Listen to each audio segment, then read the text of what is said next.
What's up, guys? This is Aaron, and it is time for Week 8 college football best bets. So I didn't make a video last week, and that's just because I had some of the plays during the week. And, by the time I was going to get the video out, usually like Thursday ish, a couple of those plays were already, being played. So I just decided not to make a video. So a quick recap.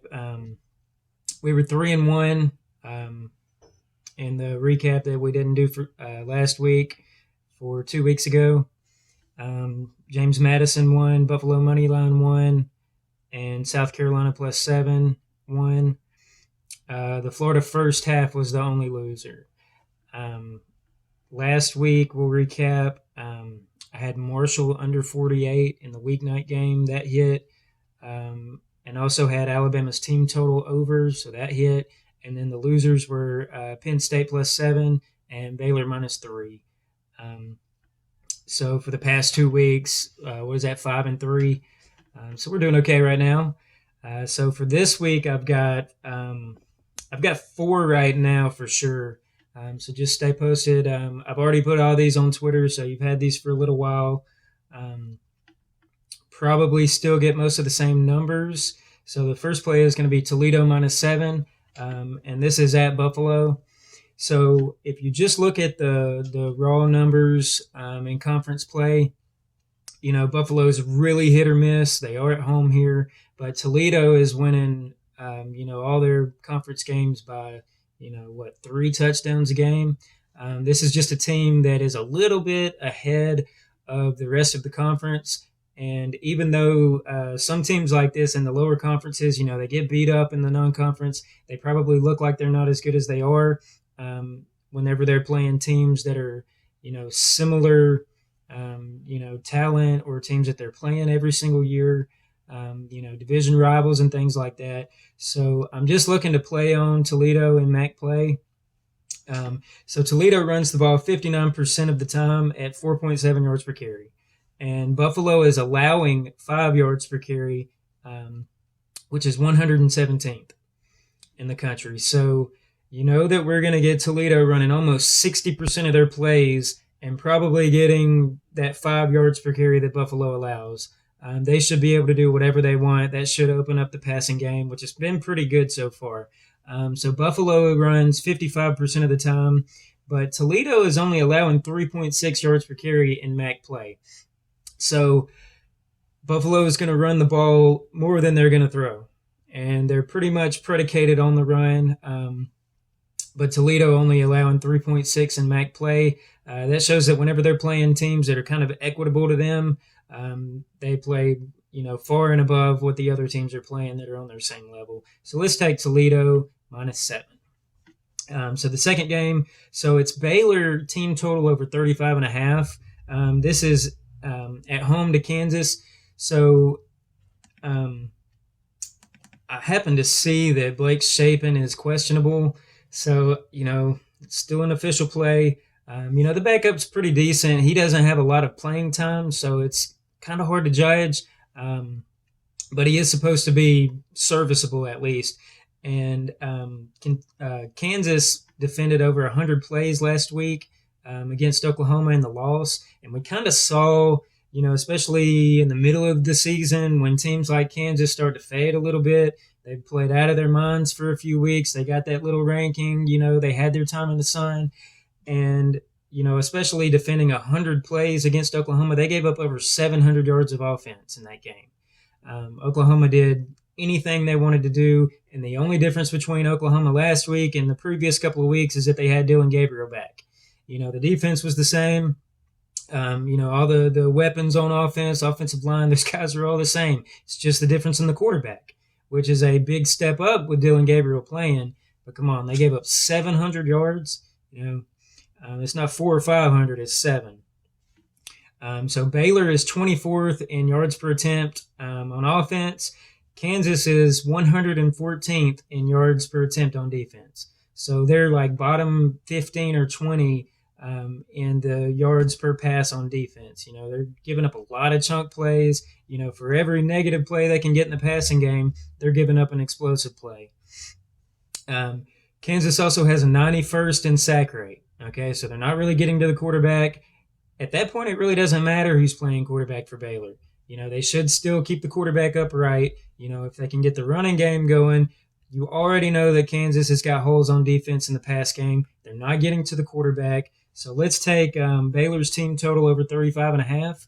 And if Chapin is out, you might be able to actually get a better number.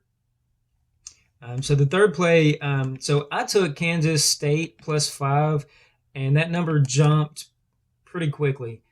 So I guess the sharp money hit it pretty fast. So that went down to 3.5. I still like it at 3.5. So that's why it's still on here. So I kind of have this gut feeling with Kansas State. That under Bowl, under Kleiman, they're a heavy sort of run first team. Only open up the pass through the run. Taylor Martinez is more of a rushing quarterback to begin with. He's going to, make those plays with his legs. The defense forgets about him for a play. He's going for, 20-plus yards easy. He's pretty fast. So also, with that slow-paced offense that Kansas State runs, it tends to frustrate some of these opponents. Even in conference, when they play that, Kansas State every single year, they still tend to be able to hang around in games. It's kind of hard to get margin on them sometimes because they play so slow. So Kansas, they run the ball 61% of the time at 5.5 yards per carry. And that's not just a bunch against a bunch of cupcakes. They got some decent teams in there. 5.5 yards per carry, that's really good. That's one of the tops in the country. TCU, they really haven't played a lot of teams that I would say, wow, winning that game was great. That really moves the needle for me. So they were down 14th going into the fourth against Oklahoma State last week. It's not a great Oklahoma State team, and they're not as good as they've been in years past, especially on defense. And they were down 14 going into the fourth. They find a way to come back. That's great. That's wonderful. But Kleiman just has a way of keeping these types of games close, even on the road. And I think maybe this is kind of an ugly game that's probably not a lot of fun to watch. But he's also 3-0 against TCU so far. So yet to lose to TCU. And I'll take Kleiman over Sonny Dykes, TCU's head coach. So let's go Kansas State +3.5, whatever you can get. Just don't take it across that 3 when you could have got a better number. So the next game is going to be Vanderbilt at Missouri. So we're going to take Vanderbilt +14. So this is another one of those gut feelings, which I'm going to start doing for SEC teams. As the conference I know the best. And even if the stat lines don't really tell you to play one team, I tend to have a good gut feeling for this conference, and I just think that Vanderbilt's going to be able to keep this one a little closer. They're just going to have to not wear down in the fourth quarter. So we're catching 2 touchdowns here, and Vanderbilt has not quit, even though they're not good. They're not winning a lot of games. They beat some cupcakes early. But in SEC play, teams not named Alabama and Georgia, they're still fighting. They're still, putting up points. They scored 28 on Ole Miss. So regardless of the slight talent difference, probably, Vanderbilt's fighting here. Swan and Wright are kind of switching it up at quarterback, so you really have to prepare for both. One runs better, one throws better. They've also got a couple of weapons on offense, the running back Davis, the wide receiver Shepard. Those are actually legit SEC weapons. The quarterbacks have 14 touchdowns to 1 interception this season. So they're not turning the ball over. They're not really making those stupid mistakes that, some of the Vanderbilt teams of the past have made with some of the bad quarterbacks. And I think covering as a dog is where I would like to play Missouri, but not as a double-digit favorite in conference. So let's take Vanderbilt, +14. So the last one here is going to be LSU at home to Ole Miss. We're going to take LSU -1.5. All right, so Ole Miss, number 7 in the country, undefeated, going into Death Valley. Okay, LSU, they lost to Florida State. They looked really bad against Tennessee. But let's look at that. They fumbled the kickoff to begin the game, and Tennessee scores, goes up 7-0 early, quiets the crowd. And from there on, LSU just didn't have it. I think they kind of just gave up right there. Okay, we'll lose this one, and then we'll get back at it next week. And guess what? They come back and they beat Florida, in the swamp. So that's showing you that no matter what's happening with LSU, they're still fighting. They've only got one loss in conference play. So technically, they're still up there with everybody else. And if they win this game, that puts them tied for first in the SEC West. So there's a lot to play for here. They're at home.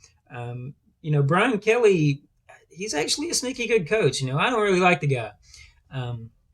But, in games like this, where he's a dog, against, pretty similar talent, they do have a little more talent than Ole Miss. I like Brian Kelly in those situations. Ole Miss has got some really gaudy stats right now, but they put up a lot of big numbers against teams that are just not very good. Georgia Tech, whenever the coach was a lame duck on the hot seat. Against Tulsa, does that move the needle for you? And then against Vanderbilt, they put up a bunch of yards. Against Auburn, they put up a bunch of yards. They have not been tested on the road yet. So let's take LSU minus 1.5. And just stay tuned because there's 2 or 3 other ones that I'm looking at. I've got some in the leans category that have already moved, so I can't really add those. But just keep an eye on Twitter just in case I add something else.